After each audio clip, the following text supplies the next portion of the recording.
Hey Timmy, you are welcome on the stage. Hi, Hey Timmy, Johnny. or hey Anakin. Hi, Johnny. I'm a sophomore in high school, and I've been really getting to your videos. They're really intriguing and interesting. And my question to you is, do you have any advice on what news sources are trustworthy? I'm sure we've all been told not to listen to Fox News or CNN or etc. And Yeah. how do you find news sources that are unbiased and trustworthy and informative? Yeah.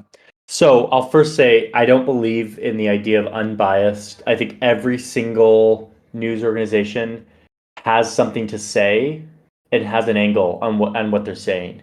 It's just a matter of how well they hide it. And yeah, so that's my big thing. Every news organization will as long as it's being written by a human being has some built-in biases, and I don't think that's bad. I think that's actually okay. As long as the biases are presented in an intelligent and generous way. So let me explain what I mean. I read The Economist. It's a weekly publication based in Britain, but they cover stuff all around the world. They have an angle. The Economist has an angle. They're sort of classical liberals. They believe in free markets, but they believe in like hardcore human rights and freedom for everyone. And so they'll sort of sprinkle that in here and there, but they also make their arguments so clear and so evidence based that you're like, okay, like you're laying it out on the table. Like you're telling me what you believe or what you think, but you're also laying out the facts, and I'm learning. And even if I disagree with the way that you, like where you ended up, I now have all the facts and I feel like I'm more informed. I'm learning how to think critically about the world. So The Economist is to me the best publication there is for learning about how the world works. They don't do breaking news. They don't do homicide in Texas where like most cable news love or local news loves to sort of indulge like really terrible stories that like are very rare but like are sort of sensational. They don't do any of that. They teach you about the world through news. And then, of course, investigative journalistic outlets like ProPublica are really solid for teaching you about the world because they do these deep investigations into things. I still read Vox in the name of like getting explainer, like their explainer stuff is really good. It's like I need to know about the new COVID variant. I'm gonna go to Vox because I know they're gonna like break it down.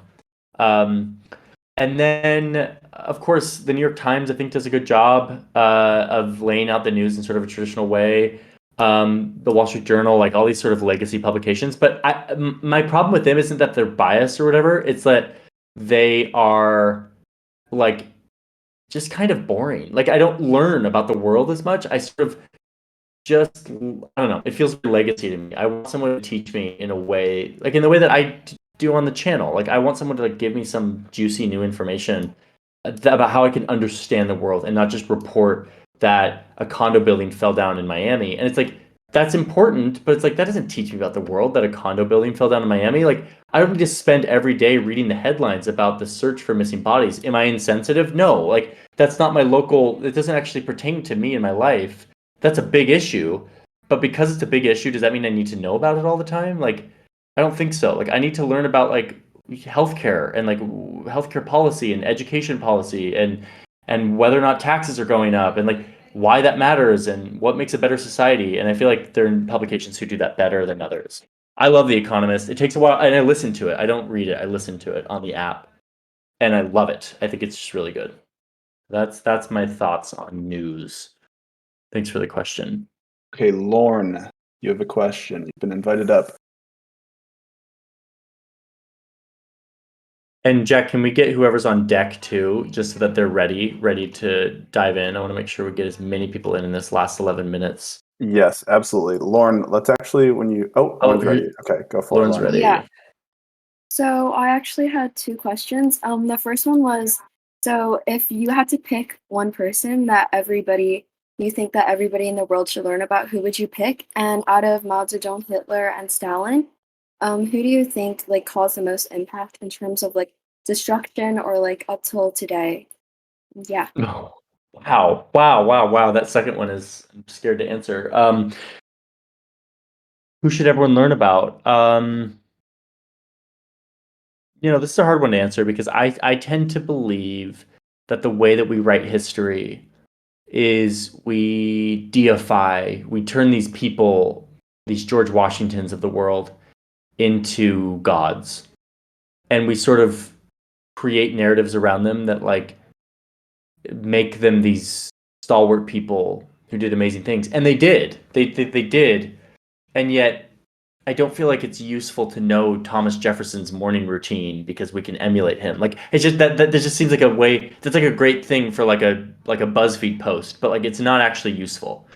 So that's my way of saying like I'm sort of averse to learning about figures and like being and being like and like emulating them. However, I believe everyone needs to, at least here in the US and maybe around the world, but I believe Theodore Roosevelt,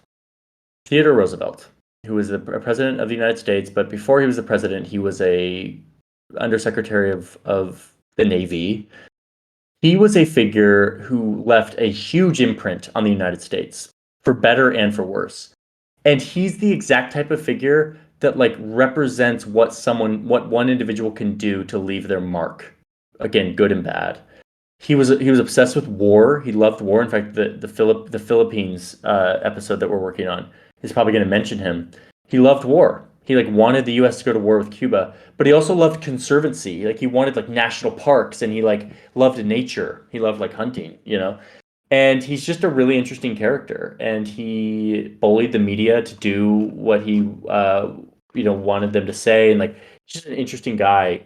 Like super interesting guy. So I think everyone should learn about Theodore Roosevelt to understand the fabric of American war loving, like our legacy of loving war as a country, and our legacy of conservancy, our love for national parks and for conserving public lands.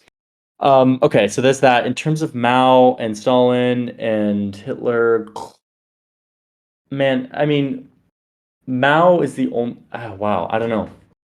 I would say Hitler obviously had a horrendous impact, but you go to Germany today and it's like Germany's the leader of the freaking world in terms of like in terms of happiness, productivity, like restfulness for their workers, rights, healthcare, like economics, and like sustainability. Like they figured it out and they've like turned around.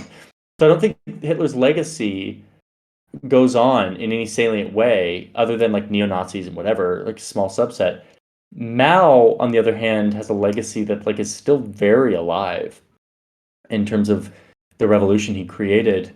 I don't know enough about China to be able to like really be able to assert that, but like I would say Mao, he did something huge, and the number of people's lives he affected and the fabric of that country that he changed is still like very alive and well today in China. I don't know.